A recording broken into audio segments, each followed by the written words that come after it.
Trust the only payment solution developed for attorneys and recommended by 47 state bars. LawPay. Mindfulness and work balance have become catchphrases in the legal profession. But do the actions of firm managers truly support wellness at work?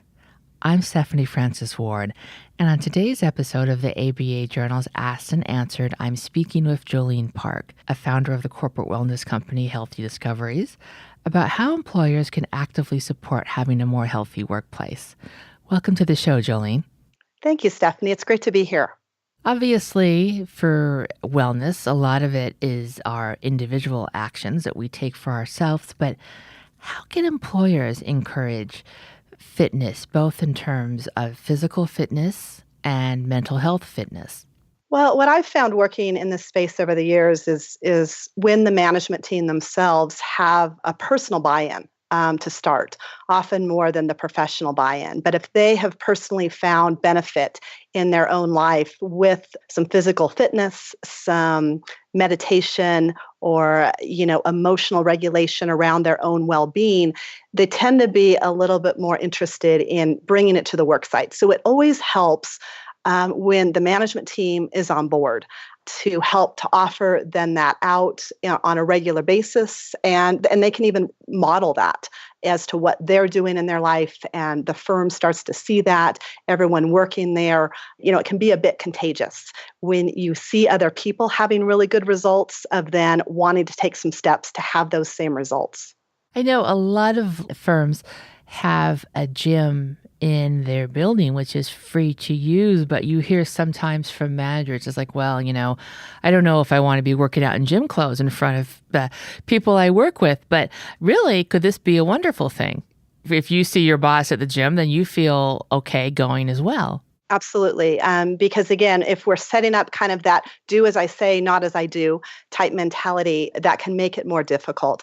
And I always like to pull teams and individuals back to why are we doing this? When I work in a coaching capacity, I find a lot of high achieving professionals often they're used to marking boxes and going through their to-do list. And, it just being another to-do list to go to the gym, get the workout in, do the air quote kind of self-care practice. And I like to pull people back from that and say, but what's the effect you get from this? Why are you doing this? Do you actually feel better? And sometimes people that really stops them in their tracks and they're like, I don't know. Mm-hmm. And, we want to be doing these things of, moving our body and doing some different lifestyle things because it actually helps us feel better and helps to regulate the nervous system, which can often, for a lot of high achieving professionals, get stuck on the on state. It's that hypervigilant, always wanting to perform and that perfectionistic state. And being able to kind of regulate and down-regulate out of that.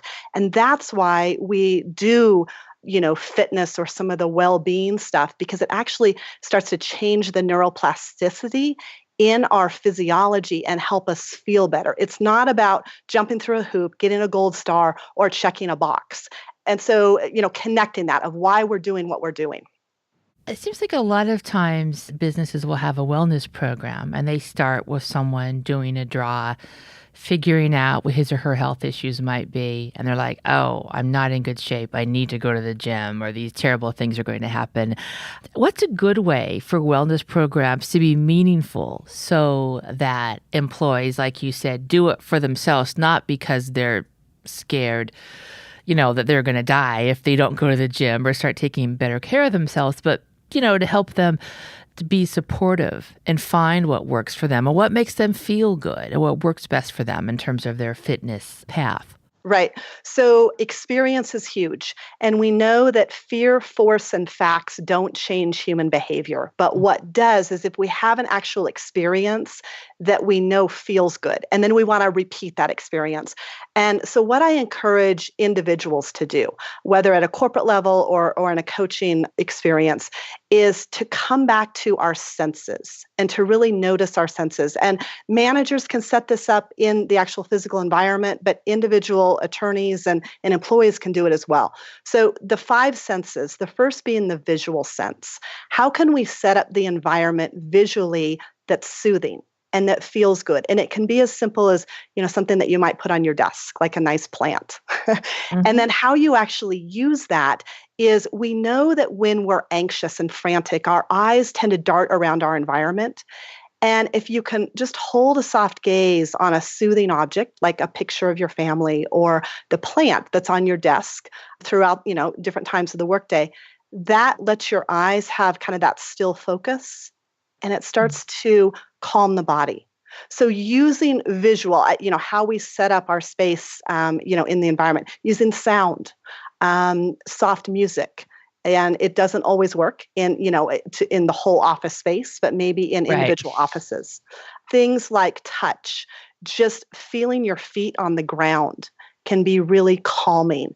And so bringing in some of these, things around like what can we see? What do we hear? What do we taste that can be soothing? Touch and smell.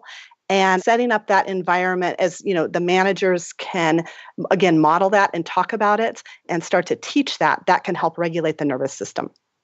Okay. And I've always been curious. I think for younger lawyers, there's a sense that, well, I don't want my boss to see me at the gym because I need to be working. Do you think that maybe for employees, we think that we'll be more pushback for taking the time to take care of ourselves, if it's meditation or going to the gym for 30 minutes or going out for a walk? We think that that will be received poorly when in fact, no, your managers are perfectly fine if you're taking time out for yourself every day. Yeah, I think it really depends on the manager. Mm. I find, a lot of managers are very supportive of that. We're often surprised how supportive. Some may not be. But again, the more we push, the more then we need to rest and kind of refuel, replenish. And, adding in these simple little practices can make a big difference in how productive we are and how effective we are with our work. Do you see very often if a company has a manager who does push very hard and doesn't seem to have much patience for taking time with wellness? Are there times when that manager's boss might say, you need to rein it in a bit? Do you see that in terms of directing management to be more focused on wellness and what employees need to take for themselves? I have seen it. I think there's been a real movement and more of kind of that focus on taking care of ourselves. And again, environment's crucial. And how kind of the connection within work groups is set up makes a big difference on our well-being. And we know that, we can feel that. So if there's managers that are above other managers that are savvy enough to see that and kind of call that out, our environment makes a big difference. And so how we set that up and how we lead others and manage others can really be a crucial piece of setting that positive environment. Okay. We're going to take a quick break. And when we come back, we're going to talk about something that you refer to as gray area drinking. And correct me if I'm wrong. My understanding is that the term refers to people who perhaps haven't hit what we tend to think of as rock bottom with alcohol consumption, but they are concerned about the amount they drink and how it affects them. Is that right? That's exactly right. Yes. All right. Okay, and we'll be right back. Did you know that attorneys who accept online payments get paid 39% faster on average than those using traditional payment methods? With LawPay, the only payment solution offered through the ABA Advantage program, you can accept client payments online, via email, or in person, no equipment needed. Visit lawpay.com/podcast to sign up and get your first 3 months free. And we're back. I'm Stephanie Francis Warren, and on today's episode of the ABA Journal's Asked and Answered, I'm speaking with Jolene Park about what companies can do to actively support having a more healthy workplace. So, Jolene, you did a very interesting TED Talk about the issue of gray area drinking. And would you say if someone is worried that he or she might be drinking too much, is there a good chance that he or she probably is, if it's causing them anxiety, that they might be? Yeah, I think that's a really good way to put it. If you're worried and have been silently questioning, and there's been angst around it, there's more than likely something there. And there's been a real big movement lately around kind of distinguishing, rising up with high achieving professionals that function well and don't have the air quote kind of rock bottom, and I coach and work one-on-one with many of these professionals. And a handful of my clientele is also attorneys. And when we do the intro call, they'll say, I function well. And I say, I know, I hear that all the time. There isn't a DUI. There isn't an external measurement, as proof that drinking is not working in their life. But internally, they've been silently struggling for often years of not wanting to drink as much as they do, but continuing to drink, trying to not drink as much, but then being disappointed, that self-loathing, kind of that back and forth. And again, nothing, they haven't lost a job, where we've kind of set up that end stage stereotype of you only have a problem if there's this crash and burn scenario. And what I'm finding in this corporate wellness realm is a lot of people are struggling in this gray area where they don't drink every now and again, like every couple weeks or a month, they might have a glass of champagne at a wedding. And they're also not at an end stage level where they may need a treatment center. But there's somewhere between that. And so that's where I've been focusing a lot of my well-being and work the last couple of years. And do you think, perhaps particularly in the legal profession, that it seems like the stress level for many people in America, but certainly middle-class people, is pretty high right now? Because for lawyers, it's so much harder to make a living like you used to. There's so much more competition. Clients don't want to pay as much. If you represent consumers, they don't have as much disposable income to pay you. So do you feel like this stress drinking is increasing in the legal community? Because it's like all these stresses, I have to have the right house. I have to take my kids on vacation. I have, all of it, but yet I hate my job, but I'm scared to death I'm going to lose it. All of those things add up, I would think. I do. I think that it's very prevalent in the legal profession. I think it's prevalent across our culture, in every industry. But I do particularly see it with the legal profession. I've seen it personally. My own kind of social group, I'm friends with a lot of people in the legal industry, and have seen that level of drinking, which I used to be part of. And I myself have chosen to stop drinking 3.5 years ago. I see it professionally. People who are coming to me for coaching, many are attorneys, and they're coming for the private, it's craving brain coaching is what I work with, of looking at those cravings around sugar and alcohol and anxiety. And then I see what I'm seeing personally and professionally directly related in the report that came out last summer, The Path to Lawyer Wellbeing, which I've been very interested in. And the data's there that drinking is very high and escalated in the legal profession. So in your experience in working with, or maybe with friends who are attorneys, what works for them with solving their anxiety around gray drinking? It's this aspect of learning practical ways to regulate the nervous system. And so this is how my work in corporate wellness has really evolved. And like I said, earlier, we hear eat right and exercise. And that's kind of the go-to, thing of to be healthy, eat right and exercise. Of course, we want to do that, but it's much bigger than that. And as a Western culture, we are very well fed, but we're not well nourished. And we're malnourished in a lot of places, being relaxation and sleep and our connection with others and, the leisure fun side of things. Because often people will say, I drink as a way to have fun. I drink as a way to connect with others or to relax. And we just haven't been modeled and taught other tools to regulate and to relax and to have fun. And drinking has been the go-to thing. And we're in a real health crisis with this right now.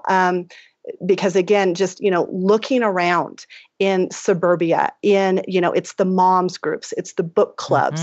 I'm not talking about, again, we have this stereotype, but when we're honest and just look right in our own lives, it's prevalent and it's a problem.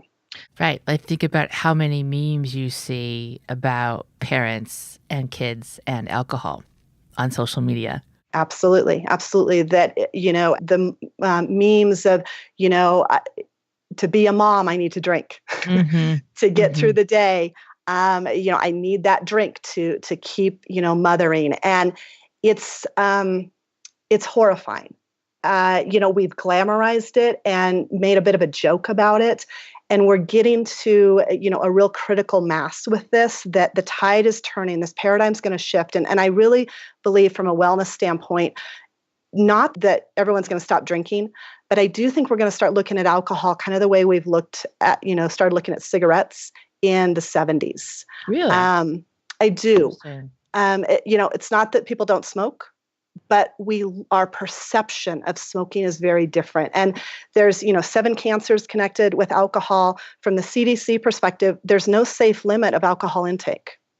And for women, 1 5-ounce glass of wine every day is considered moderate drinking. And I didn't know that when I was drinking. I'm teaching wellness and Mhm. enjoyed my red wine, but it was becoming very easy for me, and I've been very public about this, that how easy it was to say I'm going to have 1 glass of wine, and it turned into 2, 3, 4 glasses, and how Mhm. easy it was to do that on a frequent basis, but that's defined as heavy risky drinking. Hmm. Hmm. So, what can employers do to help employees? Is particularly, I think, in the legal profession, oftentimes alcohol is a part of a lot of social settings that involve the workplace. What can they do? I mean, do you think would it be a good idea if law firms really care about wellness not to serve alcohol at events, or would that just be odd? It's an interesting question. I don't know that that's the quick and fast answer. Hmm. To again, to take alcohol away. Certainly not what I'm advocating. I don't think that's what will ultimately happen. But what I do see happening is that it's kind of like it's hip to be alcohol free. And there's a movement, especially online, where many people, and again, many high achieving professionals, and I work with them one on one. My client base they have some really amazing job titles behind them, and they're choosing to really rethink how they're drinking. And here's what I find with social situations, especially kind of the networking, the conference bar scene, where there's a lot of drinking. People can, have the club soda with maybe a splash of cranberry or a side of lime that looks like it's in a glass of vodka and soda. When it just looks like that, nobody questions it. And if and when it comes up and, people are saying, I'm doing this 90-day challenge, I'm, taking out alcohol and I'm feeling amazing, like I'm sleeping really well, and keep it in that real positive. What happens is people say, I'm intrigued. And they start to kind of pull others aside and say, to be honest, I've been thinking about doing the same because I've been a little worried. So instead of, again, perpetuating the stigma, people are actually respecting, and their ears are kind of popping up because they're silently worrying about it and they want to do it themselves. Hmm. In my experience, I think if you zero in on being kind on yourself and not being really hard on yourself, that can help a lot, either with drinking or comfort eating or just a variety of your overall wellness. And I've also found in my experience, if you have a really good manager, he or she can play a significant role in getting an employee to be kind to themselves and not always having to have this quest for perfection. And it's okay if you make a mistake. The world's not going to end. Do you agree? And what can employers do to encourage their managers to have that sort of outlook, to help their employees feel more comfortable with themselves and more happy with themselves? Absolutely. So, 2 things with this. Social connection is really, really important to our immune system and to our nervous system.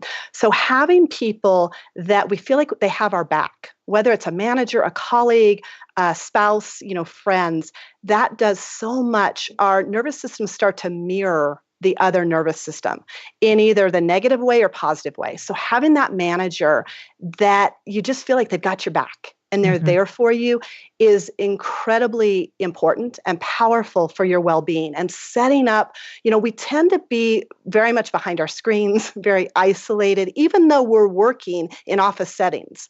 Mhm. So whatever we can do to encourage that social connection, eye-to-eye contact, the kind word, the compliment goes a long way. And then as far as kind of that, being kind to ourselves, what I find with so much of it is tolerating discomfort and building that threshold, building that zone of resilience to just be a little uncomfortable. And what we do as a culture is we immediately jump out of it. We have a drink, we eat something sweet, we go into work overload, we go into overthinking. And it's learning again how to regulate the nervous system. And the first step with that is for just a couple seconds, can I sit in this discomfort? I am at this, networking event or at this conference where there's a lot of drinking. Just 10 seconds, notice the discomfort, and then decide what you want to do next. But start to play with that of building that zone where we can tolerate discomfort. We will be okay. Got it. Got it. So feel your feelings and give yourself time. Yeah, and for me, it's because if you tell somebody to feel their feelings, and even for myself, it's like I don't know, what I'm feeling sometimes. Mhm. But it's about coming back to the sensation in your body. And literally, it sounds esoteric, but it's not at all. It's very practical. Literally feeling the ground beneath you. We're either standing, our feet are touching the ground, our sits bones are in the chair, our butt is in the chair, or our back is on the ground as we're lying down. And noticing what that sensation is as whatever part of our body touches the ground. And that can feel like an anchor. And it's not about analyzing feelings, it's about feeling the ground. When we feel anchored, when the body feels solid like that, then the body starts to feel more calm. When the body's calm, the mind is calm. So we've reversed it of thinking it's, we've got to make our mind do something. We actually want to have that experience with our body feeling calm first. Very interesting. And that's about everything we have time for today. I want to thank you so much for joining us. Thank you for having me. And listeners, thank you for joining us as well. If you like what you heard today, please rate us at Apple Podcasts. We'll see you next time for another episode of the ABA Journal's Asked and Answered.